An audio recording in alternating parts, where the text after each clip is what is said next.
affliction shall not arise up the second time.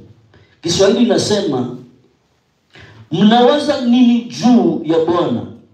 Yeye atakomesha kabisa. Mateso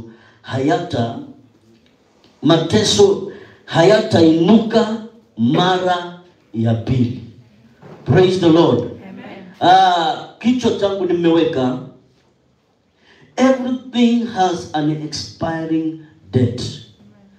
Amen. Amen. Everything has an expiring date. Kila wakati unapoishi katika maisha ya siku ya leo, kuna wale vijana wa leo, kuna wazee, kuna wale ambao wako na umri wanaishi katika maisha ambao wanaishi leo hii.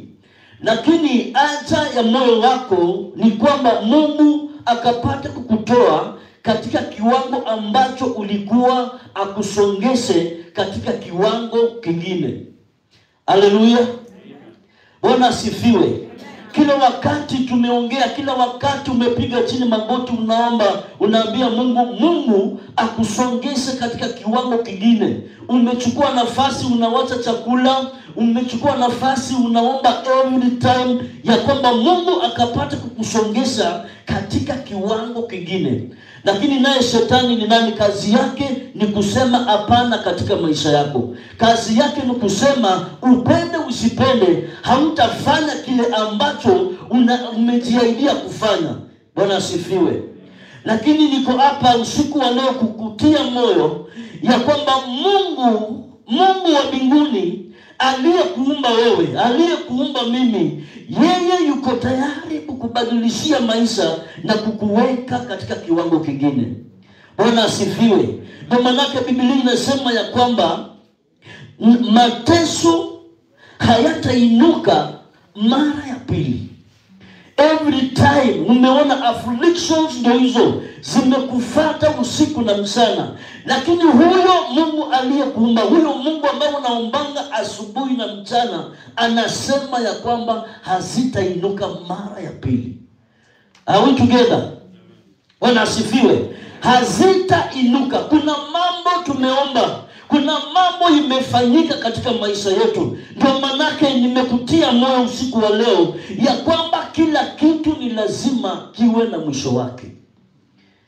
Alo, Bwana asifiwe.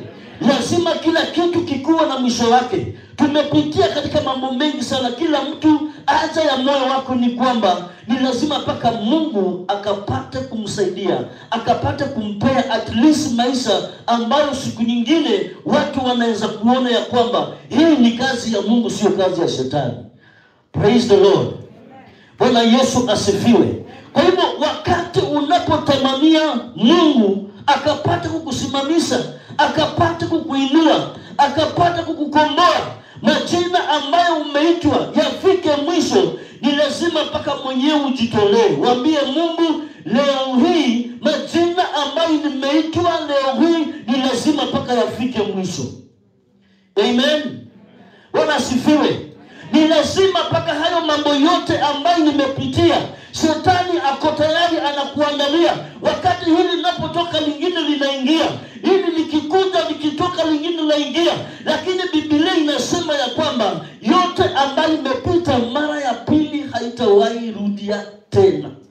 Na ni lazima paka uambie Mungu, if is the Bible speaking about this, ni lazima paka uambie Mungu, kwa sababu Biblia inasema ya kwamba neno la Mungu ni uhai.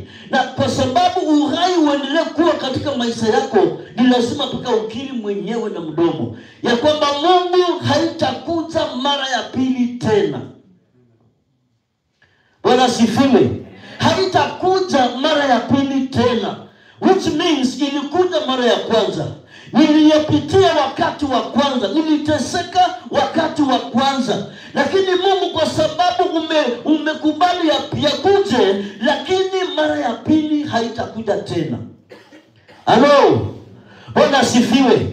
Siku ya leo kwenye mkesha huu wa leo, magonjwa ambayo ilikuwa inakufuatilia kwenye maisha yako, labda pengine inasukumwa na watu, leo hii uambie Mungu, ni mara ya pili haitapita tena, kwa sababu nimesimama